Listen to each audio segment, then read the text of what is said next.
കഥകളറിയൂല കരളിമ്പ പെറ്റുമ്മാന് വാങ്ങാനൊക്കൂല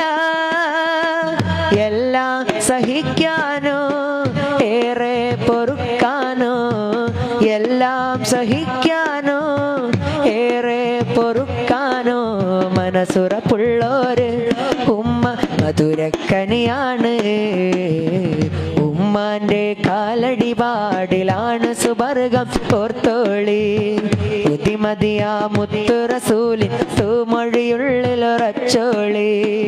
ഉമ്മാന്റെ കാലടിപാടിലാണ് സുബർഗം ഓർത്തോളി ബുദ്ധിമതിയാ മുത്തു റസൂലിൻ തൂമൊഴിയുള്ളിലൊറച്ചോളി